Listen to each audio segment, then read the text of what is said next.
Olá pessoal, aqui é o Velgas, hoje é dia 27 de março de 2026, 8 horas, horário de Brasília. Avanço implacável. 11 vilas libertadas e logística russa esmagada. Isso agora, desde que começou essa operação, perdão, antes ainda da operação, que a Ucrânia, essa operação grande que a Ucrânia começou a recuperar territórios, né? Ali na região da tríplice fronteira administrativa das províncias de Zaporizhia, Dnipropetrovsk e Donetsk. Então, nessas três principalmente. E nesse vídeo, justamente, eu vou detalhar essa espetacular contra-ofensiva ucraniana.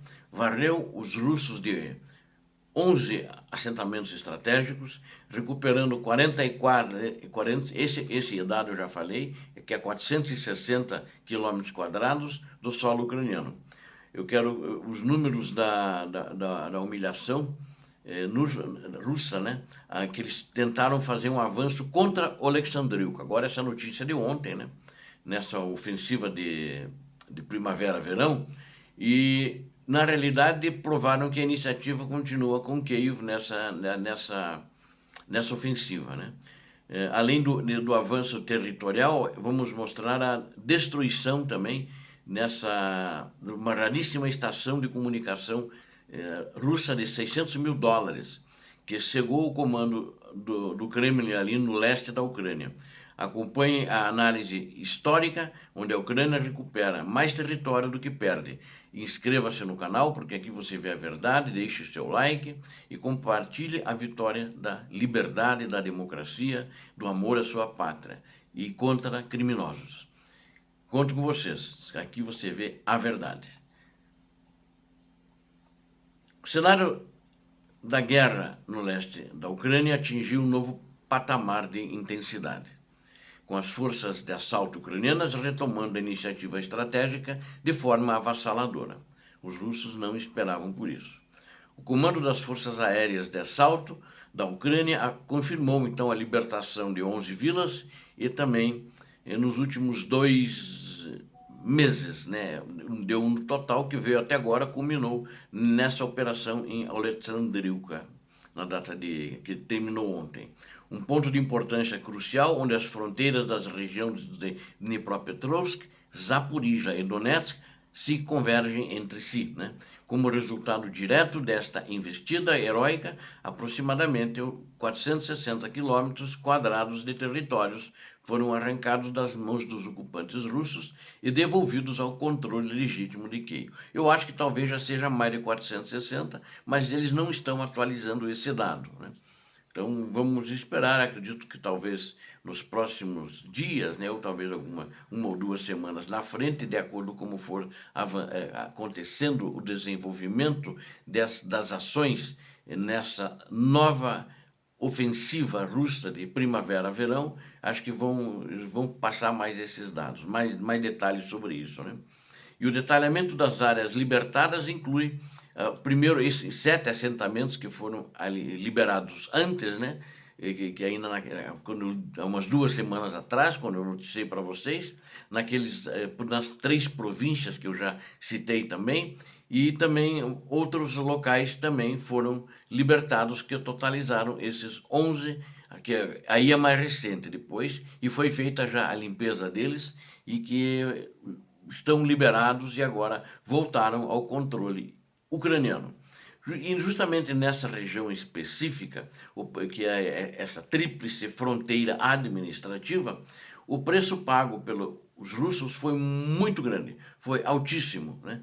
Um rastro de destruição agora, o recente agora, nessa operação em Alexandriuca, e mais 3 vilas libertadas, foram contabilizados eliminados 3.676 militares russos, foram postos fora de combate, sendo que desse total 2.653 foram eliminados definitivamente, ou seja, mortos em combate. Entretanto, outros 1.023 ficaram gravemente feridos, russos, né? E apenas 11 prisioneiros foram feitos, né? Que agora aguardam os protocolos de troca, provavelmente, talvez participem em alguma troca de prisioneiros. Não sei se vão nessa turma. Não sei qual é a quantidade, eles pretendem agora na Páscoa, eu falei no... Só que eu não disse, ninguém, não se sabe a quantidade, mas a minha opinião é que talvez eles estão negociando com a Rússia para fazer uma quantidade grande, ou talvez limpar o estoque de prisioneiros, né? Vamos falar assim, limpar a quantidade de prisioneiros independente do número dos dois lados, né? Esses dados não são apenas números, né? Mas é uma prova que eu diria incontestável de a capacidade defensiva da Ucrânia, também com uma ofensiva, está superando a massa bruta enviada pela Rússia.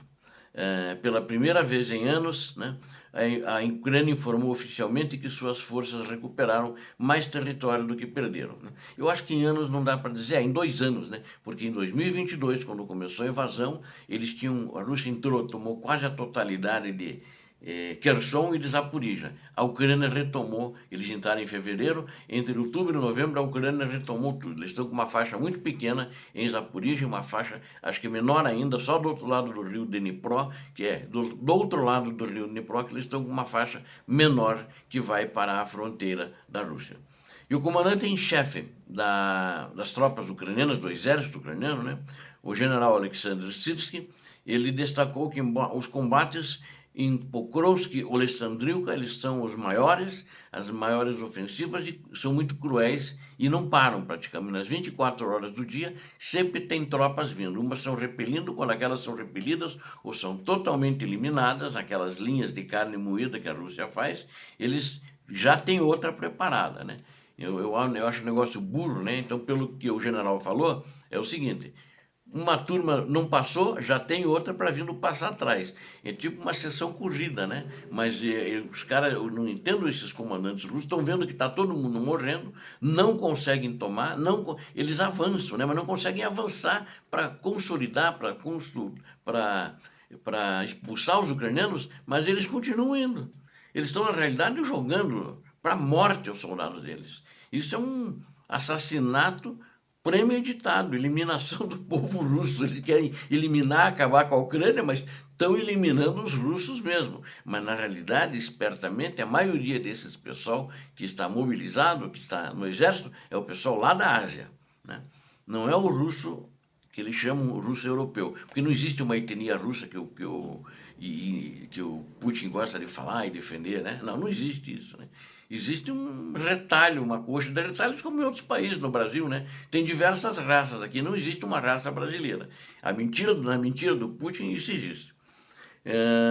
Eles mandam esse pessoal para morrer lá, os asiáticos, que é a grande maioria, chechenos, etc., né?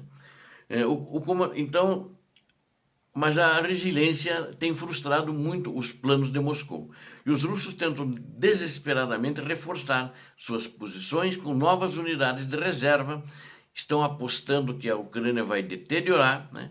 Vão tentar cegar os drones de artilharia, mas a artilharia de precisão da Ucrânia e os drones ucranianos têm mostrado para eles que isso será impossível. A realidade do terreno mostra que as ondas humanas russas e os veículos blindados russos são triturados pelas linhas defensivas ucranianas que mantêm a calma e a eficácia sob fogo constante. Esses veículos blindados da Rússia que eles estão usando agora é tudo cacareco.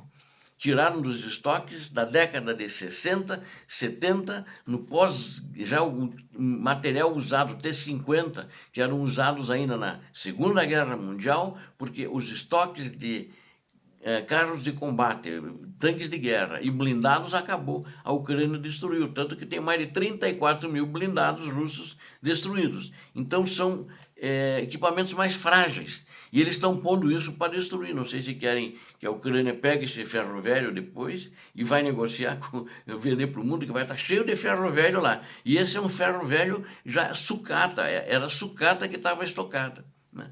E contra o moderno equipamento, contra os tanques Abrams, contra os tanques Challenger, e principalmente contra os Leopard, que a Ucrânia tem a maioria, os Leopard, né? Leopard 2, que é o mais moderno tanque alemão, isso que é o melhor tanque do mundo hoje, onde a Ucrânia tem a maioria, eles não são páreo para isso, né? Não são páreo. Todo eletrônico com eletrônica, modernos, né? Então eles estão tendo um golpe tecnológico de mestre nas regiões de uma maneira geral. E por falar em golpe tecnológico, vamos falar num golpe tecnológico enquanto a Ucrânia retomou territórios, né?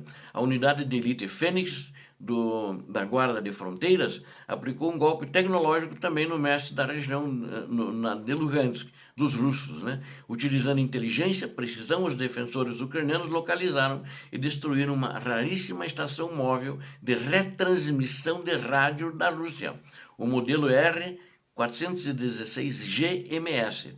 Esse equipamento é avaliado em mais de US$ 600.000 e funciona como sistema nervoso central das comunicações digitais entre as tropas da frente e os centros de comando russo. E ele estava instalado em Luhansk. Ela era montada sobre um caminhão Kamaz. Essa estação possui um mastro telescópico de 30 metros e antenas parabólicas capazes de transmitir dados críticos a longas distâncias. Ela estava procurando em Lugansk fazer a coordenação das tropas, a comunicação, porque eles não têm mais o Starlink. A destruição desse sistema foi um evento extraordinário, sendo apenas a segunda perda confirmada nesse tipo de equipamento desde o início da invasão em grande escala. Eles também não têm muitos disso. Ao destruir o R-416 GMS do campo de batalha, a Ucrânia efetivamente isolou unidades inteiras do exército russo ali naquela região de Lugansk, impedindo a coordenação de ataques e a solicitação de apoio. Esta vitória tecnológica da Ucrânia complementa os ganhos territoriais, mostrando que a Ucrânia luta com inteligência superior, atacando os pontos vitais que sustentam a agressão russa. Obrigado a vocês que assistiram esse vídeo, conto com vocês. Inscrevam-se no canal, deem um like, compartilhem com suas redes sociais, façam seus comentários. Peço a Deus que abençoe a todos vocês, Deus abençoe a Ucrânia e Deus abençoe o Brasil. Paz e bem, paz para toda a humanidade.